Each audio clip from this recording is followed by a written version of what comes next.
बांग्लादेश की पूर्व प्रधानमंत्री शेख हसीना ने सनसनीखेज बयान जारी किया है। उन्होंने कहा है कि बांग्लादेश इतिहास के सबसे खराब और रक्तरंजित अध्यायों से गुजर रहा है। उन्होंने अपने बयान की शुरुआत बिस्मिल्लाहिर्रहमानिर्रहीम के साथ की। हसीना ने कहा कि मेरे प्रिय देशवासियों, ये शेख हसीना बोल रही हैं। आज बांग्लादेश एक गहरी खाई की कगार पर खड़ा है। एक ऐसा राष्ट्र जो बुरी तरह आहत और रक्तरंजित है, अपने इतिहास की सबसे खतरनाक अध्यायों में से एक से गुजर रहा है। हसीना ने कहा कि राष्ट्रपिता बंगबंधु शेख मुजीबुर रहमान के नेतृत्व में महान मुक्ति संग्राम के माध्यम से प्राप्त मातृभूमि अब उग्रवादी सांप्रदायिक ताकतों और विदेशी षड्यंत्रकारियों के राक्षसी हमले से तबाह हो चुकी है। हमारी कभी शांत और उपजाऊ भूमि अब एक घायल, खून से सनी परिदृश्य बन गई है।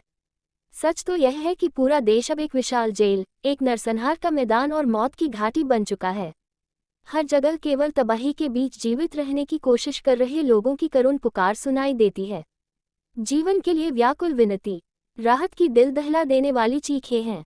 हसीना ने आगे कहा कि खूनी फांसीवादी यूनुस एक सूदखोर, मनी लॉन्ड्रर, लुटेरा और भ्रष्ट, सत्ता लोलुप गद्दार है। उसने अपनी सर्वग्रासी नीतियों से हमारे राष्ट्र का खून चूस लिया है और मातृभूमि की आत्मा को कलंकित कर दिया है।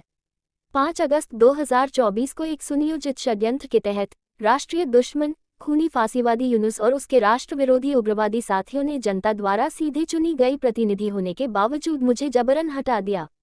उस दिन से राष्ट्र आतंक के युग में डूब गया है। क्रूर, अथक और घुटन भरा हो गया है। लोकतंत्र अब निर्वासित हो चुका है। पूर्व पीएम ने कहा कि देश में मानवाधिकारों को कुचल दिया गया है। प्रेस की स्वतंत्रता समाप्त कर दी गई है।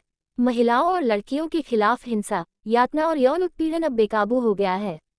जीवन और संपत्ति की कोई सुरक्षा नहीं बची। धार्मिक अल्पसंख्यकों का लगातार उत्पीड़न हो रहा है। कानून व्यवस्था पूरी तरह ढह चुकी है।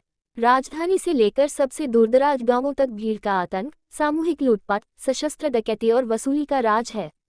हमारे शिक्षा संस्थान अराजकता से ग्रस्त हैं और न्याय अब एक दुर्स्वप्न बन गया है।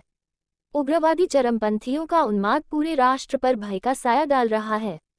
और भी खतरनाक बात यह है कि बांग्लादेश की भूमि और संसाधनों को विदेशी हितों को बेचने की गद्दार साजिश रची जा रही